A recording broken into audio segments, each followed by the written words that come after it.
ഇന്നത്തെ എപ്പിസോഡിൽ ജാനകിക്ക് മരുമകളായ അനാമികയ്ക്കെതിരെ ഒരു തെളിവ് ലഭിക്കുകയാണ്. വിശ്വസിക്കാൻ കഴിയാതെ ആകെ പകച്ചു നിന്ന് പോവുകയാണ് ജാനകി. എന്തായാലും സ്വന്തം മരുമകളുടെ വഞ്ചന മനസ്സിലാക്കുകയാണ് ജാനകി. അതാണ് കേട്ടോ ഇന്നത്തെ എപ്പിസോഡ്. എന്തായാലും ഇന്നത്തെ കിടിലൻ ട്വിസ്റ്റ് നിറഞ്ഞ എപ്പിസോഡ് നമുക്ക് സ്റ്റാർട്ട് ചെയ്യാം. നന്ദു 5-ാം മാസ ചടങ്ങ് കൂടാൻ വന്നത് ഇഷ്ടപ്പെടാതെ അനാമിക ആ വീട് വിട്ട് ഇറങ്ങി പോവാണ്. കാരണം അനാമികയെ ആരും തന്നെ അവിടെ സപ്പോർട്ട് ചെയ്യുന്നില്ല. ഇതിന് മുന്നേയുള്ള എപ്പിസോഡ് ഞാൻ നേരത്തെ ഇട്ടിട്ടുണ്ട് കേട്ടോ. അപ്പൊ ആ എപ്പിസോഡ് കാണാത്തവർക്കായിട്ട് ഞാൻ ഐ ബട്ടണിൽ കൊടുത്തേക്കാം. അതൊന്ന് കണ്ടതിന് ശേഷം ഇത് കാണാം കേട്ടോ. എന്തായാലും അനാമികയുടെ അവസാനത്തെ ഇറങ്ങിപ്പോക്കാണിത്.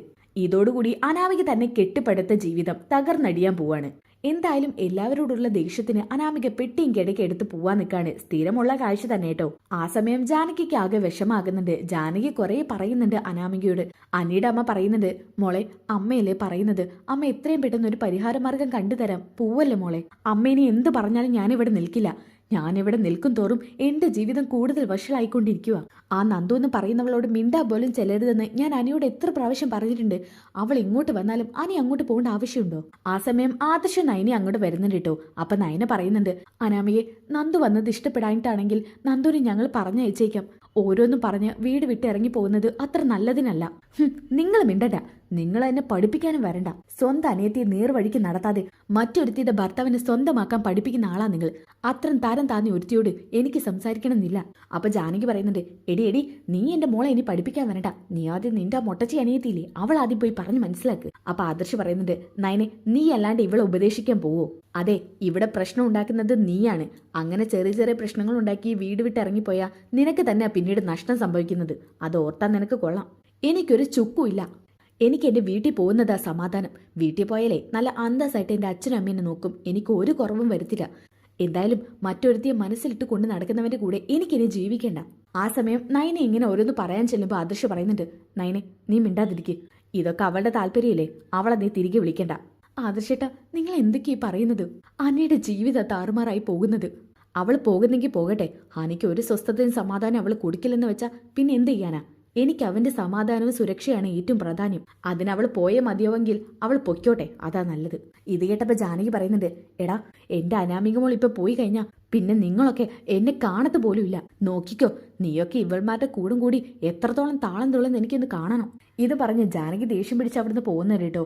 അപ്പൊ നയന പറയുന്നുണ്ട്, ആദർശേട്ടാ ചെറിയമ്മ പറഞ്ഞിട്ട് പോയത് കേട്ടില്ലേ? ഞാൻ അനിയോട് പറഞ്ഞത് എന്തെങ്കിലും കാര്യമുണ്ട് നയനെ? അനി അത് കേൾക്കുന്നു നിനക്ക് തോന്നുന്നുണ്ടോ? എന്നാലും നമ്മൾ അവനെ പറഞ്ഞ് തിരുത്തണം. തിരുത്താനെന്താ? അവൻ കൊച്ചുകുട്ടിയാണോ? അവൻ ചെയ്യുന്നതിൽ ഒരു തെറ്റുമില്ല. അവന്റെ ബെസ്റ്റ് ഫ്രണ്ടായിരുന്നു നന്ദു. ആ ഒരു രീതിയിലേ അവൻ അവളോട് സംസാരിച്ചിട്ടുള്ളൂ. അതിൽ കൂടുതലൊന്നും അവൻ ചെയ്തിട്ടില്ലല്ലോ. പിന്നെ ഞാൻ അവൻ എന്ത് പറഞ്ഞ് തിരുത്താനാ? പിന്നെ കാണിക്കുന്നത് അവിടെ ഇരിക്കുന്ന ആരും മുത്തശ്ശനും മുത്തശ്ശിയെ പോലും മൈൻഡ് ചെയ്യാതെ അനാമിക പെട്ടിയും കിടക്കെ എടുത്ത് ഇറങ്ങി പോകുന്നതാണ്. ഇത് കണ്ടപ്പോൾ മുത്തശ്ശൻ എഴുന്നേറ്റ് നിൽക്കുന്നുണ്ട്. അയ്യോ, അനാമിക മോളല്ല പോകുന്നത്.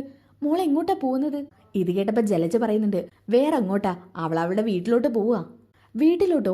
എന്തിനിപ്പൊ വീട്ടിലോട്ട് പോകുന്നത്? ആഹാ, അമ്മയും അച്ഛനും അപ്പൊ ഒന്നും അറിഞ്ഞില്ലേ? ആ നന്ദുവിനെ അനിയൻ പറഞ്ഞ് അവളെ വിലക്കിയിരുന്നു. അവര് പരസ്പരം കാണുകയും സംസാരിക്കുകയും വേണ്ടാന്ന്. ഇതിപ്പോ അവർക്ക് തമ്മിൽ സംസാരിക്കാൻ അവസരം ഉണ്ടാക്കിയത് പോലെ ആയില്ലേ? അവർ നിന്ന് സംസാരിക്കുന്നത് അവള് കണ്ടു. അവക്കത് സഹിക്കാൻ പറ്റിയില്ല. അപ്പൊ മുത്തശ്ശൻ പറയുന്നുണ്ട്, എന്തൊക്കെ ഈശ്വര ഇവിടെ നടക്കുന്നത്? അപ്പൊ ഗോവിന്ദ പറയുന്നുണ്ട്, സാറേ ഞങ്ങൾ പറഞ്ഞതല്ലായിരുന്നു നന്ദുമോളെ വീട്ടിലോട്ട് പറഞ്ഞയക്കാന്ന്. ഗോവിന്ദ, അതിന് ഗോവിന്ദന്റെ അടുത്ത് ഇവിടെ തെറ്റില്ലല്ലോ. ഗോവിന്ദനും കനകയും നന്ദുവും ഞാൻ ക്ഷണിച്ചിട്ട് വന്ന അതിഥികളാ. ഇവിടുന്ന് ആര് പോയാലും ഇവിടെ നടക്കാനിരിക്കുന്ന ചടങ്ങ് ഒരിക്കലും തടസ്സപ്പെടില്ല. അനാമിക മോള് ഇടയ്ക്കൊക്കെ ഇതുപോലെ പോയിട്ടുള്ളതാ. അപ്പൊ കനകദുർഗ പറയുന്നുണ്ട്, എന്നാലും സാറേ എന്റെ മോളാണല്ലോ ഇതിനൊക്കെ കാരണക്കാരിയെന്ന് ആലോചിക്കുമ്പോൾ വല്ലാത്ത വിഷമമുണ്ട് ഞങ്ങൾക്ക്. എന്തിനാ വിഷമിക്കുന്നത്? നന്ദു എന്തെങ്കിലും തെറ്റ് ചെയ്തിട്ടാണോ അവൾ ഇവിടുന്ന് ഇറങ്ങിപ്പോയത്? അല്ലല്ലോ. അപ്പൊ മുത്തശ്ശി പറയുന്നുണ്ട്, കനകെ, ഗോവിന്ദ നിങ്ങൾ വിഷമിക്കാതിരിക്കേ. അനാമിക മോളുടെ പക്വതക്കുറവുകൊണ്ടാ ഇങ്ങനെയൊക്കെ സംഭവിക്കുന്നത്. എന്തായാലും അനി ചെന്ന് വിളിച്ചാൽ അവൾ ഒരിക്കലും വരാതിരിക്കില്ല. അതിന്റെ പേരിൽ ഇന്നത്തെ ചടങ്ങ് ഒരിക്കലും മുടങ്ങിപ്പോകരുത്. ഓക്കെ, ഇനി അതൊക്കെ കഴിഞ്ഞിട്ട് കാണിക്കുന്നത് ജാനകി അജയന്റെ അടുത്തേക്ക് സംസാരിക്കാൻ ചെല്ലുന്നതാണ്. അജയേട്ടാ, പെട്ടെന്ന് തന്നെ അജയനൊന്ന് ഞെട്ടി പിന്നോട്ട് നോക്കുന്നുണ്ട്. ഹാ, ഒന്ന് പതുക്കെ വിളിച്ചോട് ജാനകി, ഞാൻ ഇവിടെ തന്നെ ഇല്ലേ, അല്ലാതെ കിലോമീറ്റർ കണക്കിന് അപ്പുറത്തൊന്നും അല്ലല്ലോ. ദേ അജയേട്ടാ, എനിക്ക് ദേഷ്യം പിടിച്ചിരിക്കുവാണ് കേട്ടോ. നിനക്ക് ദേഷ്യം പിടിക്കാൻ മാത്രം എന്താ ഇവിടെ ഉണ്ടായത്? ഹോ, ഇന്നത്തെ പരിപാടിക്കായിരിക്കും പുതിയ ഡ്രസ്സൊക്കെ എടുത്തോണ്ട് വന്നത്. പിന്നെ ഈ വീട്ടിൽ നല്ലൊരു മംഗളകർമ്മം നടക്കാൻ പോവാ. അപ്പൊ പിന്നെ പുതിയ വസ്ത്രം എടുത്തതിന് എന്താ തെറ്റ്? ഞാൻ മാത്രാണോ? അതിന്റെ പേരിൽ നീ ഒരു സാരി വാങ്ങിയില്ലേ? ദേ അജയേട്ടാ, ഞാൻ അത് പറയാനൊന്നല്ല വന്നത്. ഇവിടെ നടക്കുന്ന വല്ലതും അറിയോ? എന്താ അറിയാൻ? ആ, ചോദിക്കാൻ വിട്ടു. അനാമിക മോളുടെ നവ്യമോളുടെ അച്ഛനും അമ്മയും വന്നോ? കൂടെ നന്ദു ഉണ്ടോ? അയ്യോ, ഇതൊക്കെ ഞാൻ ആരോട് പറയാനാ? എന്തിനാ ജാനകി നീ ഇങ്ങനെ കിടന്ന് തിളയ്ക്കുന്നത്? കാര്യം പറയാ, എന്നാലല്ലേ മനസ്സിലാവൂ. എന്നാ കേട്ടോ, നിങ്ങളുടെ ഒരേ ഒരു മരുമകളില്ലേ അനാമിക മോള്, അവള് വീട് വിട്ടു പോയി എന്നേക്കുമായിട്ട്. എന്തോന്ന്? അനാമിക മോള് വീട് വിട്ട് ഇറങ്ങിപ്പോയിന്ന്. ഓ അതായിരുന്നോ? അല്ല, എപ്പോഴാ സംഭവിച്ചത്? ഇപ്പോ? ഓ ഇത് പറയാനായിരുന്നോ നീ എന്നെ വെറുതെ ശല്യപ്പെടുത്തിയത്? നിങ്ങളോടല്ലേ ഞാൻ ഇതൊക്കെ പറയുന്നേ. ദേ ജാനകി, എന്റെ ക്ഷമയെ നീ പരീക്ഷിക്കരുത്. ഇവിടെ ഒരു മംഗളകർമ്മം നടക്കാൻ പോവാ. അവളേതായാലും പോയല്ലോ, അങ്ങനെ പോകുന്നെങ്കിൽ പോട്ടെ. അല്ല പിന്നെ ഇറങ്ങി പോവാ, എന്റെ മോൻ പോയി നാണം കിട്ടി വിളിച്ചോണ്ട് വരാ. ഇതിനൊരു അവസാനമൊന്നുമില്ലേ? എന്താ ചേട്ടാ നിങ്ങൾ ഈ പറയുന്നത്? അത് നമ്മുടെ മരുമകളല്ലേ. മരുമകളാണെന്നുള്ള ബോധം ആ കുട്ടിക്കുണ്ടോ? പിന്നെ എന്തിനാ നമ്മൾ വെറുതെ അവളെ തലയിൽ എടുത്തോണ്ട് വെക്കുന്നത്? ആ വേണു രേവതി മര്യാദയ്ക്ക് ആ കുട്ടിയെ വളർത്തിയിരുന്നെങ്കിൽ ആ കുട്ടി നേർവഴിക്കാവുമായിരുന്നു. അതിനെങ്ങനെ? അവരുടെ സ്വഭാവം തന്നെയല്ലേ അവക്കും. അതിന്റെ കൂട്ടത്തിൽ എല്ലാത്തിനും ഒത്താശ ചെയ്തു കൊടുക്കുന്ന ഒരു അമ്മായിയമ്മയും കൂടി കിട്ടിയിട്ടുണ്ട്. എന്താ ചേട്ടാ, എനിക്കെന്താ കുഴപ്പം? എന്റെ മരുമകളെ എല്ലാവരും ഇവിടെ ഒറ്റപ്പെടുത്തുമ്പോൾ ഞാൻ മാത്രമുള്ള ആ കുട്ടിക്ക്. എന്റെ മരുമകളെ ഇവിടെ വെറും കൈയോടെ അല്ല വന്നത്, നല്ല അന്തസ്സായിട്ട് തന്നെ ഈ വീട്ടിലോട്ട് പടി കയറി വന്നത്. അവൾമാരൊക്കെ എന്തുകൊണ്ടാ ഇങ്ങോട്ട് വന്നത്? മറ്റുള്ളവരെ സിമ്പതിയിലൂടെയും വഞ്ചനയിലൂടെയും ചതിയിലൂടെയും കീഴ്പ്പെടുത്താൻ.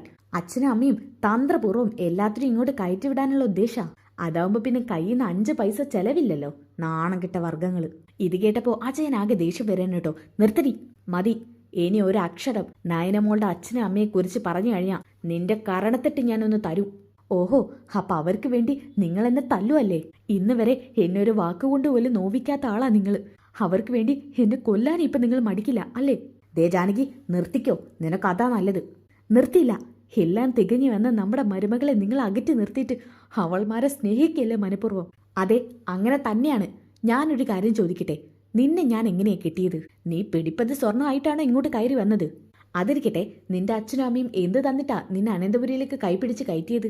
എന്നാ ഇതിനൊന്നും മറുപടി പറയാൻ കഴിയാതെ ജാനകി തല താഴ്ത്തി നാണം കെട്ട് നിൽക്കുകയാണ് കേട്ടോ.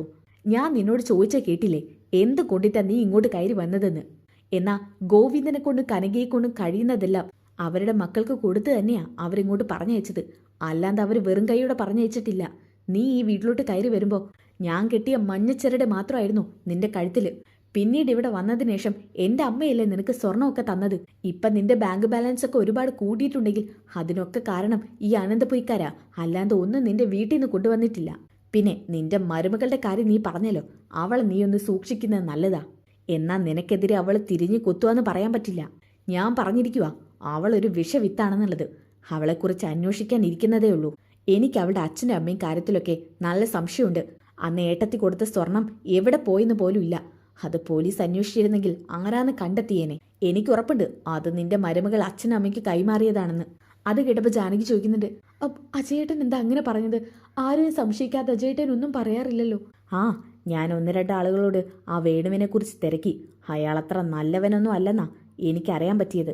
എന്തായാലും അതിനൊരു ക്ലാരിറ്റി ലഭിക്കണം. ഇതും പറഞ്ഞ് അജയൻ അവിടെ നിന്ന് പോവാണ് കേട്ടോ. ആകെ പകച്ചു നിന്ന് പോവാണ് ജാനകി. എന്തായാലും ജാനകിക്ക് തോന്നുകയാണ് പല കാര്യങ്ങളിലും സംശയം കേട്ടോ. കാരണം അനാമിക ഓരോ കാര്യങ്ങൾ ചെയ്യുമ്പോഴും അതൊന്നും ജാനകി ശ്രദ്ധിച്ചിരുന്നില്ല. എന്നാൽ അതൊക്കെ ജാനകിയുടെ മനസ്സിലോട്ട് ഇങ്ങനെ സംശയങ്ങളായി കടന്നു കുമിഞ്ഞുകൂടി വരികയാണ് കേട്ടോ. ഇനി എന്തായാലും നല്ല കിടലൻ ട്വിസ്റ്റുകൾ നിറഞ്ഞ എപ്പിസോഡുകളാണ് കേട്ടോ. എന്തായാലും മരുമകൾ ഒരിക്കലും കള്ളിയാവരുതെന്നുള്ളത് കൊണ്ട് തന്നെ ജാനകി അത് അന്വേഷിക്കാൻ ഇറങ്ങിത്തിരിക്കുകയാണ് കേട്ടോ. എന്തായാലും നല്ല കിടലൻ ട്വിസ്റ്റുകൾ നിറഞ്ഞ എപ്പിസോഡുകളാണ് കേട്ടോ. ആദ്യത്തെ അന്വേഷണത്തിൽ തന്നെ ജാനകിക്ക് തെളിവുകളോടെ എല്ലാം കിട്ടുന്നുണ്ട് കേട്ടോ. ആ ഒരു കിടലൻ എപ്പിസോഡ് നമ്മൾ അടുത്ത എപ്പിസോഡിൽ ഇടുന്നതായിരിക്കും. അപ്പോൾ ആ എപ്പിസോഡ് കിട്ടാനായിട്ട് ചാനൽ സബ്സ്ക്രൈബ് ചെയ്തേക്കുക, വീഡിയോക്ക് ഒന്ന് ലൈക്ക് ചെയ്തേക്കുക. അതോടൊപ്പം നെക്സ്റ്റ് എപ്പിസോഡ് ഒന്ന് കമൻറ്റ് ചെയ്യാൻ മറക്കരുത്. അപ്പോൾ അടുത്ത വീഡിയോയിൽ കാണുന്നവരേക്കും എല്ലാവർക്കും ബൈ ഗായ്സ്.